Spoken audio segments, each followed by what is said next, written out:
नैतिकता जरी सोडली असेल तर आम्ही नैतिकता सोडली नाही. आणि त्या दिवशी सांगितलं होतं बंधूनो, या दाढीचा आणि टोपीचा हाबडा तुला ह्या जन्मात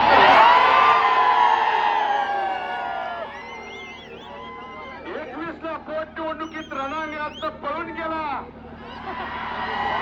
24ला देखील येतो म्हणून पळून गेला. मला या शिवतीर्थावरून तुला खुला आव्हान, 2025 4 वर्ष तुझ्याकडे, तू तुझ्या बापच्या त्याची खरी औलाद असेल तर 19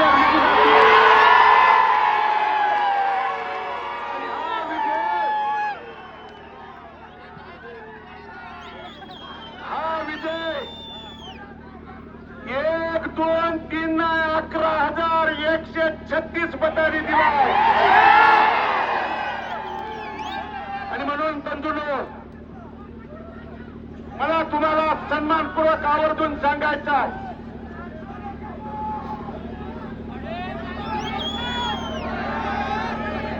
5 वर्षाच्या प्रतिकूल परिस्थितीत या परिवारातला तमाम इथला माझे मायबाप, वडीलधारी मायबाप, तरुण सहकारी या गुलालासाठी तिष्ठत होता. गुलालाची मनामध्ये खंत होती. पण भारतनाराच्या आशीर्वादानं, तुमच्या सगळ्यांच्या सहकार्यानं, पाठिंब्यानं आज पडलेला गुलाल, या गुलालाची आणि भारतनाराची शपथ घेऊन सांगतो, भविष्य काळात जाईल तिथे जर गुलाल घेतला नाही तर भारतनाराच्या 5 वर्षाच्या काळात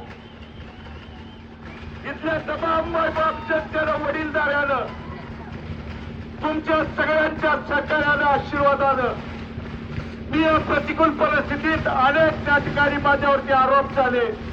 कुणी सांगितलं भालके संपले, अरे तुझ्या बापाला भालके त्या ठिकाणी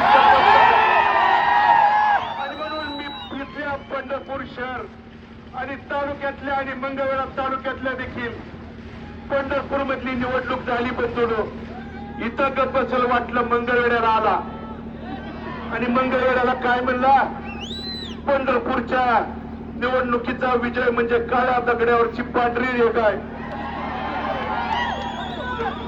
ही तुझा काळा दगड,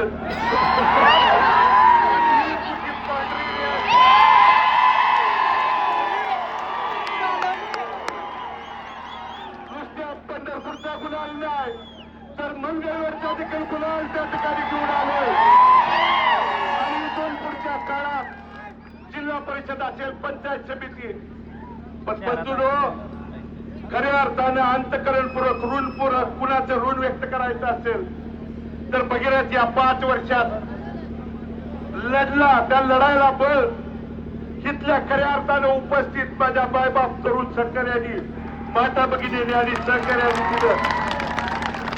माझा बाप खऱ्या अर्थानं आज जिवंत ठेवण्याचं काम तुमच्या संघर्षानं, स्वाभिमानानं, तुमच्या लढाईनं, तुमच्या त्या ठिकाणी कार्यकर्त्यांची निष्ठा, प्रेम काय असतं या खऱ्या अर्थानं भारतनाराला जिवंत ठेवण्याचं काम तुम्ही त्या ठिकाणी केलं. त्यामुळे तुमच्या अंतकरणात, तुमच्या त्या ठिकाणी या केलेल्या कामात भगीरथ बालके आणि बालके कुटुंब कधी त्या ठिकाणी उतराय होऊ शकत नाही. पण या पुढच्या प्रिन्सला आणि त्याच्या बगल बच्च्याला सांगणार, 11,000 अधिक मताधिक्य पंढरपूर शहरातल्या मायबावल्याने, मायबाप जनतेने दिलंय. इथून पुढे तर त्या ठिकाणी सूडबुद्धीचं राजकारण करायचं बंद कर.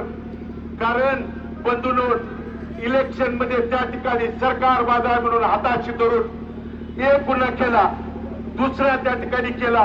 काल परवा तुम्हाला सांगायचा, प्रिन्स चार्जच्या घरातल्यानी माझ्यावरती 3रा गुन्हा दाखल केलाय. काय केला? यांची त्या ठिकाणी मी यांची उतारे दाखवले, यांचा भ्रष्टाचार दाखवला. अरे गुन्हा दाखल करतोय हात,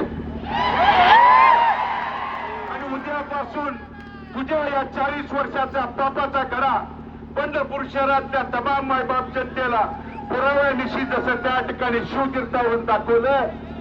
फक्त तुला माझं एवढंच सांगणार, सूडबुद्धीचं राजकारण करू नको. एकदा मायबाप जनतेने आशीर्वाद दिल्यानंतर गुन्हा दाखल केलं. काय केलं?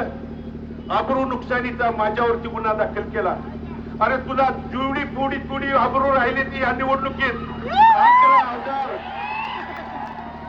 11,136 मतानं मताधिक्य दिल्यावर तुला आबरू तर शिल्लक आहे का? एकदा तपास.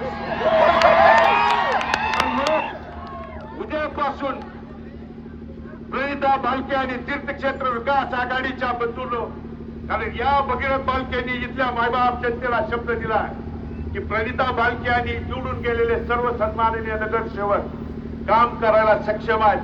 तिच्या निर्णयात, तिच्या कोणत्याही त्या ठिकाणी नगरपालिकेच्या अधिकारात भगीरथ भालके त्या ठिकाणी हस्तक्षेप करणार नाही. पण प्रेस तो त्या ठिकाणी सूडभावनेनं जर त्या ठिकाणी आला तर भारत नानांचे रक्त आहे जशा तसे त्या ठिकाणी उत्तर द्यायला मागे पुढे त्या ठिकाणी बघणार नाही. आणि म्हणून सर्व कार्यकर्त्यांना, वडीलधाऱ्यांना, तरुण सहकाऱ्यांना, मतदार बंधू भगिनींना मनापासून, अंतकरणापासून मी धन्यवाद देतो. आपण टाकलेल्या विश्वासाला पंढरपूर आणि मंगळवेढा दोन्ही नगरपालिकेच्या तमाम मायबाप जनतेला अंतकरणपूर्वक धन्यवाद देत असताना तुम्ही टाकलेल्या विश्वासाला किंचित भर देखील तडा जाऊ देणार नाही. या भारत तरुणाला करून त्या ठिकाणी अभिवचन तुम्हाला देतो. आणि परत एकदा सांगतो, तू ये, घरातला कोणी ये, रिंगणात मात्र पळून जाऊ नको. वाट बघतोय, रिंगणात मात्र पळून जाऊ नको. तू या ठिकाणी मग फोडवं निडवं कोणी येऊ दे. आणि मला तमाम इथल्या प्रमुख कार्यकर्त्यांना, पदाधिकाऱ्यांना आवाहन करायचं आहे की पोलीस प्रशासनाला, कारण 5 वर्षात आपण पराभव देखील संयमानं पचवलाय, त्यामुळे विजय देखील आपल्याला भारतदानांची शिकवण आहे. संयमानं, शांततेत त्या ठिकाणी घेऊया. आणि तुम्ही बरेच त्या ठिकाणी म्हणत होता दंड चोपटा.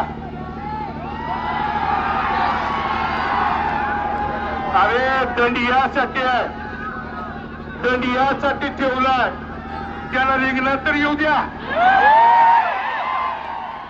आल्यावर त्या ठिकाणी दंडाचं बघतो.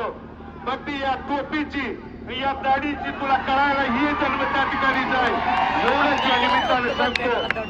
आणि तरुण सहकाऱ्यांना, वडीलधाऱ्यांना, प्रमुख पदाधिकाऱ्यांना हे नम्र आव्हानाने विनंती करतो की आपण पराभव देखील शांततेत पचवलेत, आपण विजय देखील शांततेत, सन्मानात त्या ठिकाणी पोचवून इथल्या कुठल्या माता भगिनींना, वडीलधाऱ्यांना कोणत्याही प्रकारचा त्रास न होऊ देता ग्रामीण भागातून आलेल्या आपल्या घरापर्यंत शांततेत, संयमानं त्या ठिकाणी जाऊया. आणि इथून पुढचा गुलाल जिल्हा परिषद, पंचायत समिती काही असू द्या, आपलाच असेल एवढं या निमित्तानं सांगतो. आणि मी आपल्या सर्वांची रजा घेतो. धन्यवाद.